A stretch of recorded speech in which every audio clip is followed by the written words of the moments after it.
তারপরে শরীরের যদি গঠন যদি সুন্দর করতে চান, ফেস কাটিং, স্কিন, নেইল, যা কিছু সবকিছু ওই সাইডে লিখতে পারেন। কর্মজীবন আর চাকরি, কর্মজীবন আর চাকরির ক্ষেত্রে সেখানে আপনি কি চান, আপনি ব্যবসায়িক হলে ওই সাইডে লিখবেন, চাকরির ক্ষেত্রে হলে ওই সাইডে লিখবেন। তারপর অর্থ, টাকা, তো টাকাতে আপনি কি চান, কতটুকু চান, ওই টাকা পাইলে আপনি কি করবেন। সম্পর্ক, রিলেশনের মাঝে সম্পর্কগুলো হাজবেন্ড ওয়াইফ হতে পারে, মা বাবার হতে পারে, ভাই বোন হইতে পারে, সন্তানের সাথে হইতে পারে। ব্যক্তিগত আকাঙ্ক্ষা, আবার ব্যক্তিগত আরো কিছু থাকতে পারে যে আমি পার্সোনালি এই জিনিসটা করব। পরিবারের বাইরে নিজের জন্য যদি কিছু করতে চান, বা আপনি নিজে যদি পরিবারের বাইরে গিয়ে কিছু করতে চান, জাগতিক বস্তু। আর তারপর যোগ করে চলুন আর কি কি থাকতে পারে এই তালিকায়। তারপরে কিছুটা জায়গায় রাখবেন যেন পরবর্তীতে আপনার যদি কোনো কিছু মনে পড়ে ওইটা যেন লিখতে পারেন।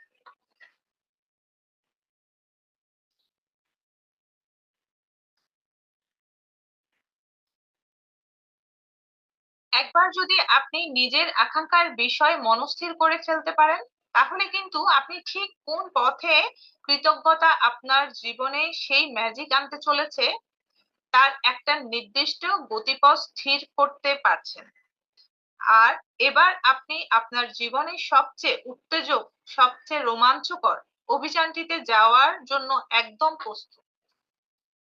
এই লিস্টটা আমাদেরকে তৈরি করতে হবে। এতদিন ধরে আমরা যারা এই ম্যাজিক বুক সেশনটা দেখছি, আজ থেকে এতদিন আমাদের কোনো কাজ ছিল না। আমি ফার্স্টেই বলছি যে প্র্যাকটিস আছে, এই বইতে প্র্যাকটিস আছে। তো প্র্যাকটিসটা করার জন্য আমাদেরকে এখন ডে 0 পার্ট 3 তে গিয়ে বলছে যে নিজের একটা উইশ লিস্ট বানাও, ড্রিম লিস্ট বানাও। ছোট থেকে ছোট, বড় থেকে বড় আকাঙ্ক্ষা হতে পারে, একদম ওভারঅল লাইফ নিয়ে।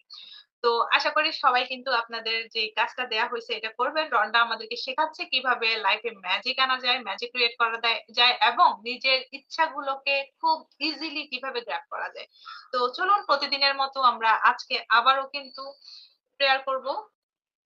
যেহেতু এখন রমজান মাস চলতেছে, আর এমনি তো ম্যাজিক বুকে সবসময় আমার টিচারও সবসময় একটা প্রেয়ার করে, আর আমার কাছে অনেক ভালো লাগে। ইনার চাইল্ড নিয়ে উনি সবসময় বলে কি নিজেকে বাচ্চার মতো রাখো, বাচ্চা করে ফেলো, বাচ্চা হয়ে যাও, বাচ্চা হয়ে যাও। কারণ বাচ্চাদের মনে কোনো হিংসা নাই, কুটিলতা নাই, রাগ নাই, মানে কোনো ইয়ে নাই, তাদের মাঝে ইগো নাই, কোনো কিছু কাজ করে না তারা।